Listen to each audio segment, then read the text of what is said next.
A shipment of gold from Burkina Faso worth hundreds of millions of dollars was seized at a European port. No legal case, no accident, it was politics. Under direct pressure from Washington, the containers never reached their destination. And then came Trump's voice, sharp and unapologetic. If Africa wants access to global markets, it must pay its dues. In Ouagadougou, the news hit like an earthquake for President Ibrahim Traoré. This was not business. It was robbery. The gold mined by his people, the very wealth meant to fund schools, hospitals, and food security, had been turned into collateral for debts dictated by outsiders. Crowds filled the streets, anger spreading faster than fire. "They steal in daylight and call it law," shouted one man at a rally. The truth was undeniable. If Africa's gold could be stopped and seized, then sovereignty itself was under siege. This was the spark, a humiliation that could have broken a nation, but instead pushed Traoré to fight back. A single shipment seized at a port was about to ignite a battle over Africa's right to control its own future. The seizure was not a mistake. It was strategy. In Washington, Trump framed it as a lesson to the Sahel. If they want the benefits of global trade, they must honor their debts. Behind the cameras, officials admitted the truth. This was about the IMF. For decades, Africa's loans had been tied to conditions written in Washington and Paris. The International Monetary Fund demanded repayment in dollars, backed by the thunderous. The reserve was still only an idea on paper, but in the hearts of the people, it was already real. The West did not wait quietly. Within days of the AES announcement, European financial institutions began to strike back. Banks in Paris and Brussels froze transactions linked to Burkina Faso and its allies. Insurance companies suddenly refused coverage for shipments, leaving West Africa. Even humanitarian aid shipments were delayed for review. The message was clear. Resistance would come. Ouagadougou. The revelation spread quickly. Ministers told Traoré the gold had been classified as security against outstanding debt that in many cases had been inherited from past regimes or forced through under colonial terms, debt that had already drained more than it ever gave to the people. It was the final insult. A farmer interviewed on local radio said, "We never signed those loans. Why should our gold pay for them?" A teacher added, "If they keep our gold, they are keeping the future of our children." Traoré stood before his cabinet and spoke plainly. This is not about debt. This is about control. If they succeed, Africa will never own its tomorrow. The seizure had achieved its purpose in Washington, but in Africa, it was fueling something much more dangerous. Unity. If you believe Traoré's courage is the voice of Africa, share your thoughts in the comments. The streets of Ouagadougou erupted with anger. Not confusion. Anger.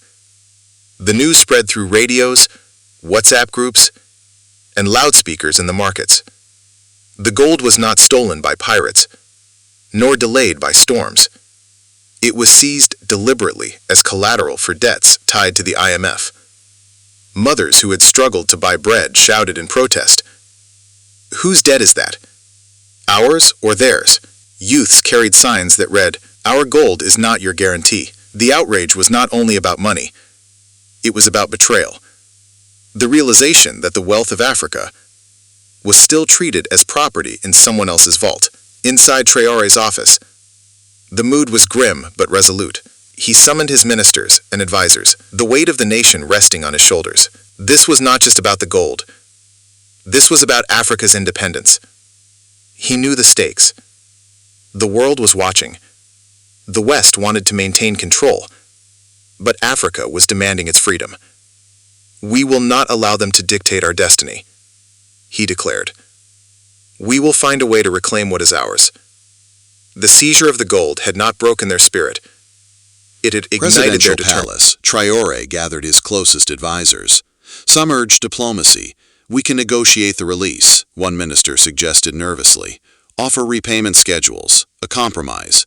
But others shook their heads. The room was heavy with silence, until Traore rose. His voice was calm but sharp. They want us to bow. They want us to pay debts we did not choose, with gold we have mined with our blood. If we bend today, there will be nothing left to stand on tomorrow. His words rippled through the chamber. For the first time, the cabinet understood this was not just a financial dispute. It was an attack on sovereignty itself. Meanwhile, protests swelled. Miners marched from the goldfields, carrying tools aloft as symbols of resistance. Students staged sit-ins at universities, demanding Burkina Faso leave IMF dependency altogether. Even soldiers muttered in the barracks, "If they can seize gold, what will they seize next?" Western media framed it differently. Of course, CNN called Traore a renegade. European commentators spoke of African instability. But the gold remained, a tangible symbol of defiance against the world system that sought to keep them in debt. Days turned into weeks. The standoff intensified. Burkina Faso remained defiant, its people united in their demand for true independence. The world watched intently. As the small nation challenged the powerful established system, its fate hanging in the balance. But inside Africa, the narrative was changing. The people did not see recklessness. They saw defiance. And in that defiance, Ibrahim Traoré sensed an opening. The seizure had been meant to humiliate Burkina Faso.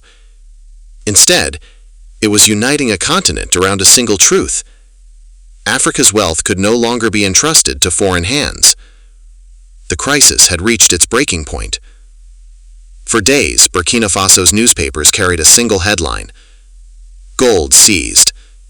Nation betrayed." Radio hosts repeated Traoré's words, "Africa must pay its dues," until they echoed like a challenge carved into stone. The West thought it had made Africa kneel. But Ibrahim Traoré had other plans. He summoned an emergency session with leaders of the Alliance of Sahel States.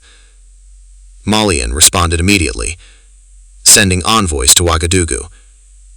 Their message was simple: "Your gold is our fight too." Around the table, frustration burned. Each country had stories of shipments delayed, reserves frozen, or contracts rewritten at the stroke of a foreign pen. The seizure was not an isolated act. It was part of a system. Traoré laid out the reality. They are holding our gold because they know it is our strength. They call it collateral. I call it ransom. And if we accept this, the ransom will never end. The room fell silent. Then a minister from Mali broke it. What if we stop sending gold through their ports? What if we keep it here in Africa? Heads turned. For the first time, a radical thought became a real possibility. Build an African reserve, beyond the reach of IMF or European treasuries. Outside, momentum was building. Protesters didn't just demand the gold's release. They demanded change. Youth groups painted murals showing Africa's resources chained to Western banks. Farmers pledged to contribute to a people's fund. Any move toward financial independence. Western governments dismissed the talk as fantasy. One European official scoffed. They don't have the infrastructure or the unity. But what they underestimated was the one resource Africa had in abundance: determination. And at the heart of that determination was Ibrahim Traoré, ready to turn a scandal into the first step toward liberation. The proposal was bold, almost unthinkable. An African gold reserve, created and guarded on African soil, out of the reach of Paris, Brussels, or Washington. For decades, such an idea had been dismissed as a dream. Now, after the humiliation at the European port, it sounded less like fantasy and more like survival. In the meeting hall, debate erupted. Some ministers worried about the logistics of building a secure reserve. Others questioned the financial risks. But Traoré countered disaster. If we break from the IMF, Sanctions will crush us, argued one delegate. Another cautioned, without Western insurance, our exports will stall. Our economies could suffocate. Fear lingered in every corner of the room. But Traoré cut through the noise. They already suffocate us. Did the IMF save us when reserves were frozen? Did sanctions feed our people? No. They steal with one hand and offer loans with the other. Enough.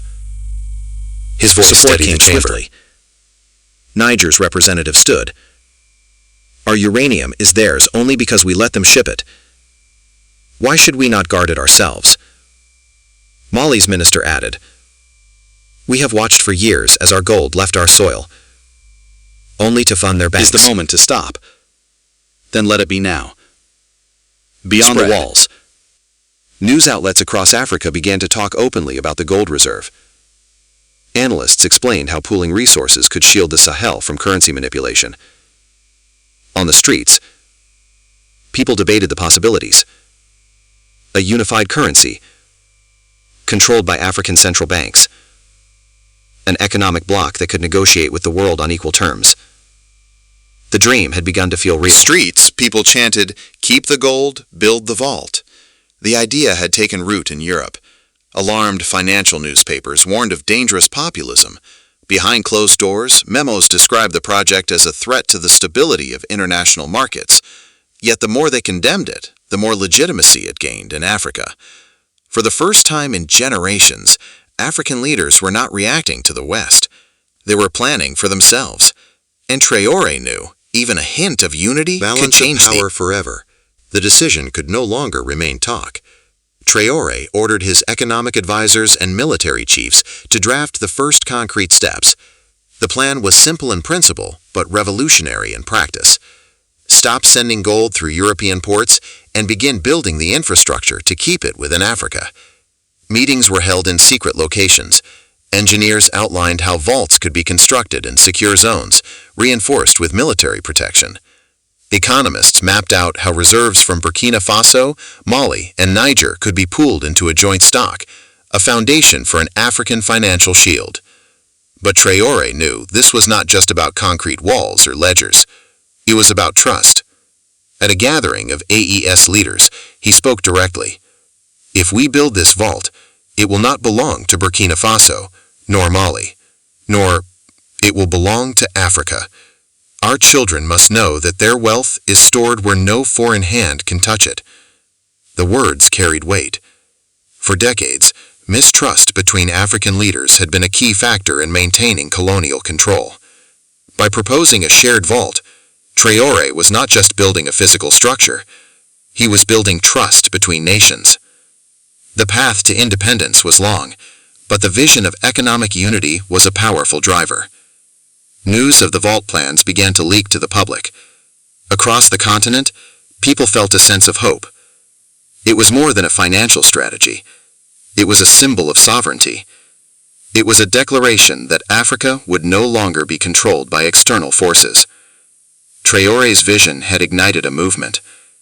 The gold vault was not just a place to store wealth. It was a foundation for a new era of African independence. Neighbors had kept cooperation fragile. Yet the image of gold being seized overseas had burned a scar deep enough to unite them. On the ground, preparations began. Special units were assigned to guard gold convoys inside national borders.